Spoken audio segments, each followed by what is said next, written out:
चित्रकूट के एक युवक ने जीते जी अपना मृत्यु कर्म कांड व 13वीं भोज कर डाला। बुंदेलखंड की एक कहावत कितनी चरितार्थ है कि ते अब मोर 13 ही खाए आए। किसी के मरने के बाद होने वाली 13वीं के बारे में तो आपने कई बार सुना होगा, लेकिन क्या आपने जिंदा व्यक्ति की 13वीं के बारे में सुना है? जी हाँ, उत्तर प्रदेश के चित्रकूट में एक ऐसा वाकया घटा है जिसके बारे में सुनकर यकीनन आपके होश उड़ जाएंगे। चित्रकूट जनपद में एक शख्स ने जीते जी पहले अपना खुद का अंतिम संस्कार कर लिया और 13 दिन बाद अब व्यक्ति ने अपना 13वीं संस्कार भी कर लिया है। हम बात कर रहे हैं चित्रकूट जिले के छीबो गांव निवासी रविशंकर उम्र 45 वर्ष की, जो बाहर रहकर मार्बल घिसाई का काम करता है, जिन्होंने अपने जीते जी 24 फरवरी को एक आचार्य को बुलाकर मृत्यु के बाद होने वाले अंतिम संस्कार करवा लिया था। सिर मुंडवाने के बाद सारे कर्मकांड भी करवाए। ठीक 13 दिन के बाद रविशंकर ने गुरुवार 7 मार्च को अपनी 13वीं संस्कार का कार्यक्रम भी किया, जिसमें व्यक्ति ने अपने पूरे गांव के लोगों को 13वीं का निमंत्रण दिया था। वहीं रविशंकर ने बताया कि अभी तक उनकी शादी नहीं हुई है। वह पहले प्रयागराज में रहकर मार्बल पत्थर की घिसाई का काम करते थे। उन्होंने अपने घर में पहले कीर्तन करवाया, फिर रामायण करवाया और उसके बाद गंगा माई की कृपा से अपना जीते जी अंतिम संस्कार की पूजा करवा ली। जब उनसे पूछा गया कि क्या परिवार वाले ये नहीं करते, तो उसने कहा कि वह भी कर देंगे, पर भगवान की यही इच्छा थी। वहीं कार्यक्रम में शामिल होने आए गांव के राजनारायण शुक्ला सहित अन्य लोगों ने बताया कि वह छीबो गांव के रविशंकर सिंह की 13वीं कार्यक्रम में शामिल होने आए हैं। उनके द्वारा पहले अपने जीते जी अपना अंतिम संस्कार करवाया गया, फिर उसके बाद अपनी 13वीं कार्यक्रम का निमंत्रण पूरे गाँव में दिया गया था। सभी लोग उनके निमंत्रण में शामिल होने के लिए आए हैं। उनके द्वारा आज पहले शांति पाठ करवाया गया, इसके बाद ब्राह्मणों को भोजन करवाने के बाद पूरे गांव के लोगों को 13वीं का खाना खिलाया गया। हमारा हरिशंकर सिंह। हाँ, आज जो ये कार्यक्रम हो रहा है, क्या कार्यक्रम हो रहा है, कैसे क्या प्रेरणा मिली इनको? ये पहले बाहर रहता था, अब बाहर रहने के बाद जो है मतलब ये मतलब इसका मूड आ गया कि मैं गांव आऊँ, तो गांव चला आया। गांव चला आने के बाद जो है मतलब ये कहा कि भाई मुझे कीर्तन कराना है, कीर्तन कराया। फिर इसके बाद 15 दिन के बाद जो है भाई रामायण कराया, और रामायण कराने के बाद फिर पता नहीं क्या सूझी, ये बोले भैया हम ये प्रोग्राम करेंगे। मैं यार इस तरह नहीं होता है, इस तरह मत करो।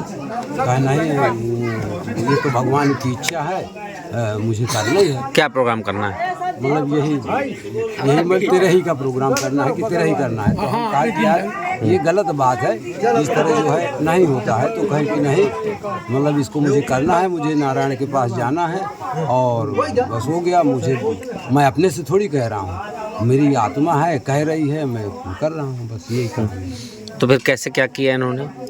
बस हो गया। फिर इसको लहनवाने गए और वहाँ से बाल वाल कटवाने के बाद जो है अपने से नहाया है अभी तक 13 दिन। आवाज़ से 13 दिन हो गए, तो वही कर रहे हैं। तो किस तरीके से 13 कार्यक्रम मनाया, क्या क्या इंतजाम किया? भाई क्या यही जो मतलब जो चलता है वही प्रोग्राम है, सब कुछ मतलब मीठा उठा वगैरह नहीं, बाकी और तो सब कुछ है। और निमंत्रण दिया और लोगों को रही में चलता है वही, पूरे गांव को निमंत्रण दिया? हाँ हाँ दिए। क्या नाम है आपका? हरिशंकर सिंह। कौन है आप उनके? हमारा छोटा भाई, बड़े भाई। कल ये हो रहा है कि ये अपने जिंदन मतलब 13 कर रहे हैं, स्वयं डाक दिए स्वयं और अपना कार्यक्रम कराया। 13 इनकी हो रही है विजय शंकर की। तो आज क्या है? आज 13 हो रही है 13 दिन में। तो खाना पीना हो रहा है? खाना पीना हो रहा है। कैसे क्या किया खाने पीने कार्यक्रम, क्या क्या आज हुआ? भाई खाना पीना जो मतलब पूरी सब्जी जो बनाया जाता है देहात में, सब सूखे पूरी सब्जी, हाँ अचार। और तो जो 13वीं में जो होता है कि पंडित जी से पूजा पाठ ये सब पूरा क्रिया हुआ, मतलब मैं बता रहा हूँ पूरा क्रिया हुआ। 13 पहले बैठाए शुरू में, जो पंडित कराते हैं, पंडित आए स्वयं करवाए। 13 शांति हुई, 13 शांति बाद भोजन ब्राह्मण कर रहे हैं। तो निमंत्रण सभी लोग को दिया था? हाँ सबको दिया गाँव में।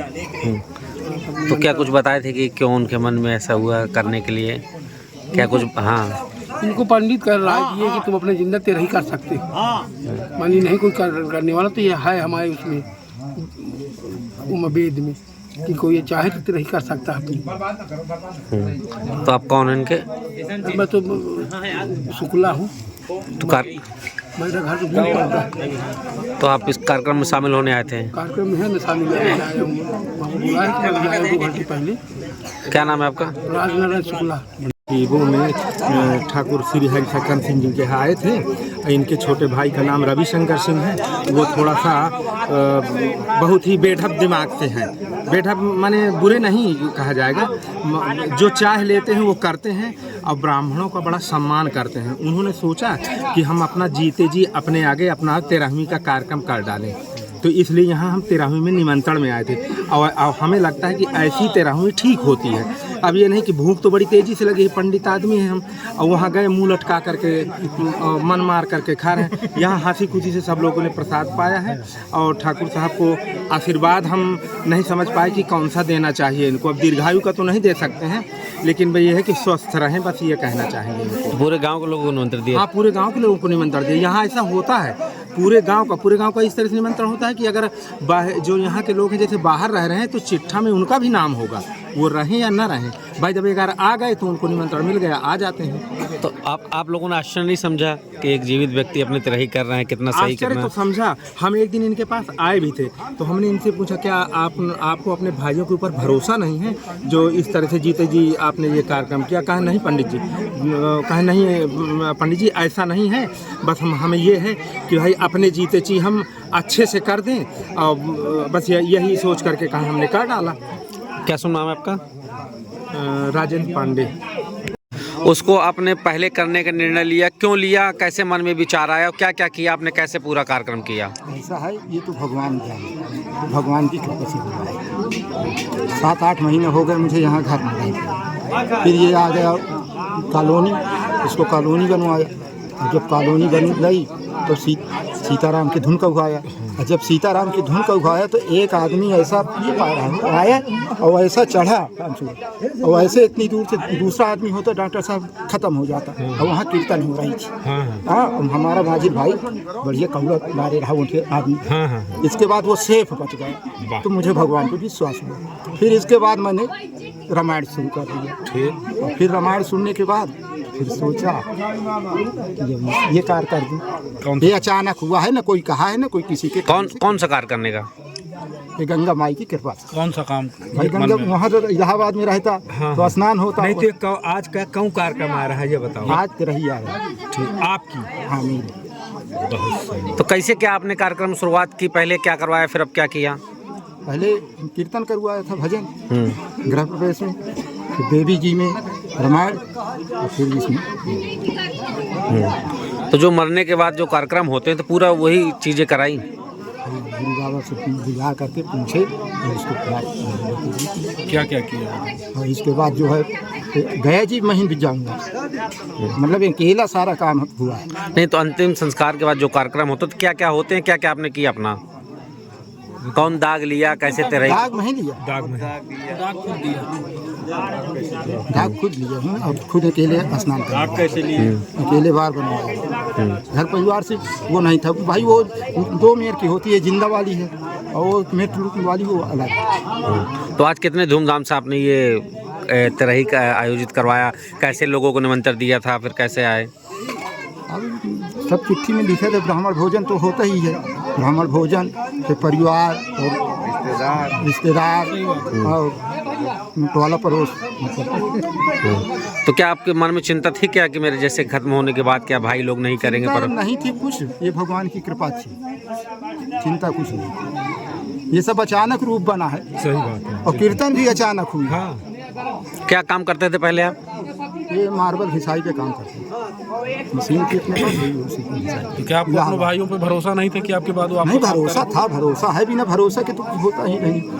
भगवान का भरोसा। क्या नाम है आपका? मेरा नाम रविशंकर।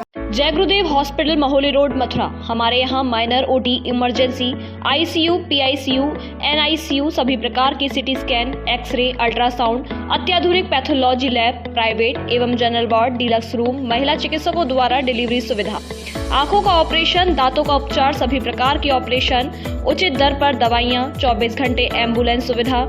जनपद में सबसे कम दर पर 100 रुपये में ओपीडी सुविधा उपलब्ध है।